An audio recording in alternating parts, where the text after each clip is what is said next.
Have you ever felt that as you grow older, people start asking you questions that feel more intrusive than ever? Questions about your money, your health, your family. Questions that make you feel like your privacy is slipping away. It's subtle at first, but then you realize that people feel entitled to know things about you that they would never ask a younger person. If you've ever felt this way, you're not alone. And today, we're going to talk about something that will protect your peace, your dignity, and your sense of control over your own life. Learning to be a little cold. Not in a cruel or unfriendly way, but in a way that safeguards your emotional well-being. By the end of this video, you'll understand why keeping certain details to yourself isn't just smart, it's necessary. You'll learn how to handle uncomfortable questions with grace, how to avoid falling into manipulative conversations, and how to set boundaries without feeling guilty. So, if you're ready to protect your peace and maintain control over your personal life, stick with me until the end. This small shift in mindset can make a world of difference in how you experience your later years.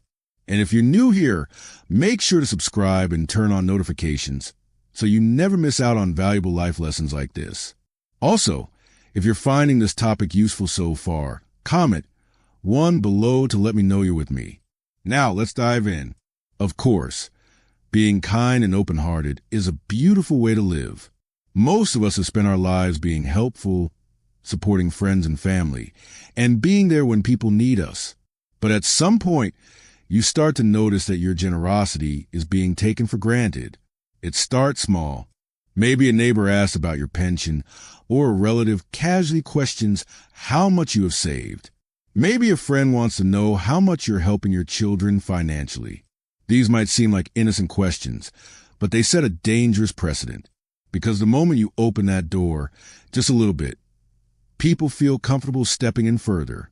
And before you know it, you're caught in conversations that make you feel exposed, judged, or even pressured to share more than you should. The truth is, no one has a right to your personal information.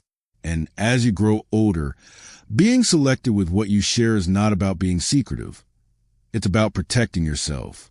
Let's talk about one of the most common intrusive questions. How much money do you have? It comes in many forms. What's your monthly Social Security check like? Or, do you still have savings left? Maybe even, are you planning to leave an inheritance?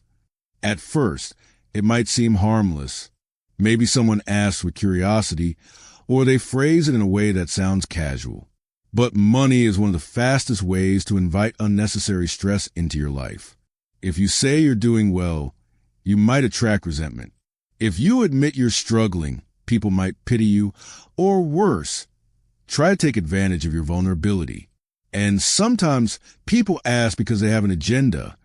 Maybe they're looking for a loan, a favor, or an investment in something you never asked for. So, what's the best way to respond? Be vague but firm.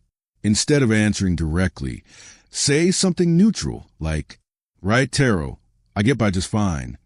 "Right, Taro, I'm comfortable. Thank you for asking." "Right, Taro, I manage well with what I have." That's it. No details. No numbers. No explanations. Why? Because the less you share, the less people have to use against you. It keeps you in control of the conversation. And this isn't just about money. The same principle applies to other personal questions about your health, your family, and your private decisions. In the next section, we'll talk about how to handle social pressures and toxic people, and why not every invitation deserves a yes. But before we move forward, let me know in the comments, have you ever been asked an uncomfortable question about your personal life? How did you handle it? Let's keep going. We've talked about why keeping details about your finances private is crucial, but that's just one part of the bigger picture. As we grow older, people don't just ask about money. They ask about your health, your family, your daily habits, and even your personal decisions. Sometimes they ask out of curiosity. Other times, there's a hidden motive. The problem is, not all questions deserve an answer. Think about it. How many times have you been asked, "Right, Taro, what medications are you on?" "Right, Taro, are you feeling okay? You look tired." "Right, Taro, do your kids visit you often?" At first, these might sound like harmless, even caring questions, but let's break it down. When someone asks about your health, they might seem concerned, but sharing too much can invite unnecessary worries, judgments, or even manipulation. If you tell someone you're dealing with high blood pressure or arthritis, suddenly you're met with unsolicited advice. Right arrow, oh, you should try this expensive supplement. Right arrow, I know a specialist, you should see them. Right arrow, maybe you shouldn't live alone anymore. Before you know it, people start treating you differently. You might even notice subtle shifts in how they interact with you. They may see you as fragile, incapable, or even a burden. And here's the worst part. Some people ask about your health not because they care, but because they're looking for a weakness. Maybe it's a relative trying to gauge if you'll need financial help soon. Maybe it's someone who wants to convince you to move into assisted living. Maybe it's even a scammer looking for vulnerabilities. So how do you respond? Stay neutral. Right arrow, instead of listing your health issues, simply say, I'm doing fine. Thanks for asking. Right arrow, if someone insists, keep it vague. I manage well and take good care of myself. You don't owe anyone a medical report. And by keeping things private, you maintain control over how people see you. Now, let's talk about family questions, especially the ones that dig too deep. We've all heard them before. Right arrow, do your children visit often? Right arrow, how much do you help your grandkids financially? Right arrow, is your son's marriage going well? At first, these seem like normal social questions. But be careful. These questions can quickly turn into gossip, comparison, or even manipulation. Imagine this. You say your kids visit only once a month. Suddenly, someone reacts, oh, that's sad. My kids visit every weekend. Or you mention that you help your grandkids with school expenses. And the next thing you know, someone is hinting that maybe you should help their family too. The moment you start explaining or defending your family situation, you open the door for judgment, pity, or unwanted advice. So instead of getting pulled into these conversations, keep your answers short. Right arrow, we see each other when we can. Right arrow, they're doing well, thank you. Right arrow, family life always has its ups and downs. That's it. No details, no unnecessary explanations. By setting this small boundary, you prevent people from poking into your personal relationships. And most importantly, you avoid conversations that leave you feeling drained or judged. In the next section, we'll talk about how to handle social pressures, why you don't have to attend every gathering, and how to politely say no without feeling guilty. But before we move forward, let me know in the comments, have you ever been asked a personal question that made you uncomfortable? How did you handle it? Let's keep going. We've covered why keeping details about your finances and health private is essential. We've also discussed why family matters should remain personal. But there's another area where people often overstep, your social life. As you age, you'll notice that social expectations shift. Some people expect you to always be available, whether for gatherings, favors, or simply to chat. Others assume that just because you're retired, you have all the time in the world. And before you know it, your days are filled with obligations you never truly agreed to. Let's talk about a common pressure you might face. Right arrow, are you coming to the event this weekend? Right arrow, we missed you at the last gathering. Why didn't you come? Right arrow, you should get out more. Don't stay home all the time. At first, these might seem like friendly invitations, but sometimes they come with an expectation, a subtle pressure that makes you feel guilty for saying no. The truth is, not every invitation deserves a yes. As you get older, your time becomes more valuable than ever, and forcing yourself to attend social events out of obligation, whether at a club meeting, a family dinner, or a community gathering, can leave you feeling drained instead of fulfilled. The key to maintaining peace? Learn to decline gracefully. If someone asks why you didn't attend an event, you don't need a long explanation. Keep it simple. Right arrow, I had other plans. Right arrow, I needed some rest. Right arrow, maybe next time. No over-explaining. No guilt. No unnecessary justifications. And here's something important. Solitude is not loneliness. Many people assume that being social equals being happy. But in reality, some of the most fulfilling moments in life come from quiet time spent alone. Reading a book, enjoying a walk, or simply relaxing without external pressures. In fact, studies have shown that forcing social interactions out of obligation can lead to stress and emotional exhaustion. So, if you prefer to spend more time alone or with a small, trusted group of people, that's okay. You don't need to apologize for prioritizing your peace. Handling unwanted favors and requests. Another area where boundaries are crucial is when people start asking for favors. Right, Taro, can you watch my grandkids this weekend? Right, Taro, can you help me move some furniture? Right, Taro, can you lend me some money until next month? These requests might come from family, friends, or neighbors. And while helping others is a good thing, there's a difference between kindness and being taken advantage of. Here's the hard truth. People will keep asking as long as you keep saying yes. Many older adults feel guilty about saying no, especially when it comes to family. But there's nothing selfish about protecting your energy. If someone asks you for a favor that you're not comfortable with, here's how to respond. Right, Taro, I wish I could, but I have other commitments. Right, Taro, I'm not able to do that, but I hope you find someone who can help. Right, Taro, I need to take care of myself first. By setting these boundaries, you're not being rude. You're teaching people how to respect your time. Remember, every time you say yes to something you don't want to do, you're saying no to your own peace. The importance of selective conversations. One of the most underrated but powerful habits in later years is choosing your conversations wisely.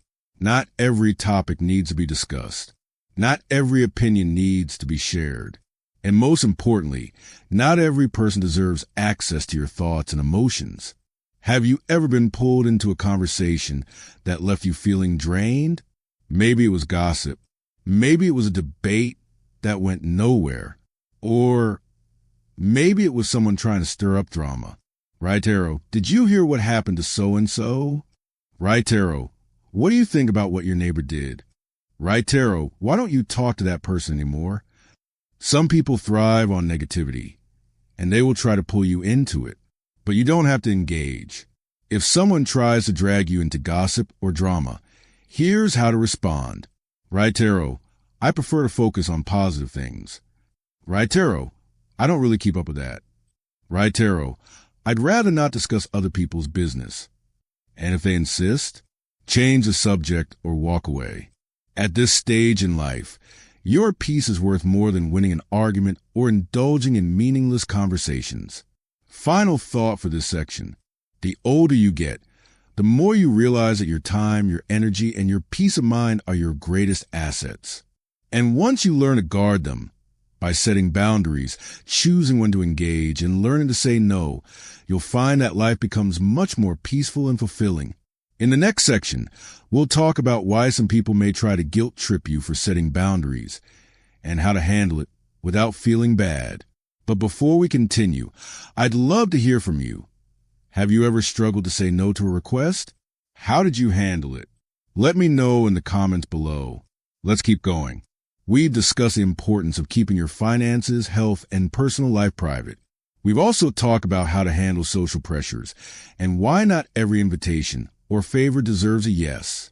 But there's one final challenge that many older adults face: the guilt tripping and emotional manipulation that comes when you start setting boundaries. The moment you start saying no more often or stop answering intrusive questions, you might notice a shift. Some people may respect your space, but others will try to make you feel bad for it. Right arrow, why are you being so distant? Right arrow, you've changed. You used to be so much more helpful. Right arrow, we're just trying to include you. Why don't you want to be around us anymore? These comments can make you question yourself. You might even feel guilty, wondering if you're being too harsh or selfish. But here's the truth. Protecting your peace is never selfish. It's necessary. Let's break down some common guilt-tripping tactics and how to handle them without letting them affect you. 1. The "you owe me" trap. Some people will try to use your past generosity against you. They'll remind you of everything you've done for them before, hoping you'll feel obligated to keep giving. Right arrow, but you always used to help me with this. Right arrow, after everything I've done for you, you can't do this one thing for me? Right arrow, I thought we were family. Family helps each other. At first, these statements might make you feel guilty. But remember, true kindness comes from the heart, not from pressure. If someone is trying to guilt trip you into something, it's not a real request. It's manipulation. How to respond. Right arrow, I've helped when I could in the past, but I need to take care of myself too. Right arrow, I can't do that this time, but I appreciate you thinking of me. Right arrow, I hope you find someone who can help. No long explanations. No apologies. Just a firm but polite response. 2. The "you're being cold" argument. One of the biggest fears people have when they start setting boundaries is that others will see them as uncaring. You might hear things like, right arrow, you become so distant. Right arrow, you're not as friendly as you used to be. Right arrow, why are you pushing people away? Here's what you need to understand. Protecting your peace doesn't mean you're pushing people away. It means you're choosing who gets access to your time and energy. If someone says you're being cold, it's often because they benefited from your lack of boundaries before. Now that you're setting limits, they feel uncomfortable. How to respond. Right arrow, I'm still the same person. I'm just prioritizing my peace more. Right arrow, I care about the people in my life, but I also need time for myself. Right arrow, I'm focusing on what truly makes me happy. By responding this way, you acknowledge their feelings but stand firm in your decision. 3. The "but we need you" strategy. Sometimes, people will try to make you feel indispensable to pressure you into doing things for them. Right arrow, we can't do this without you. Right arrow, you're the only one who knows how to handle this. Right arrow, it won't be the same if you don't come. This plays on a deep emotional need to feel valued and needed. But being needed shouldn't mean being drained. How to respond. Right arrow, I trust that you'll figure it out.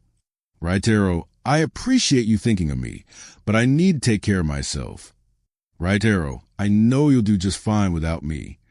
By saying this, you shift the responsibility back onto them without getting dragged into something you don't want to do. For it's just one-time excuse. People who struggle with boundaries often hear, right arrow, come on, just this once. Right arrow, it's only a small favor. Right arrow, can't you make an exception? But the problem is, one time often turns into many times.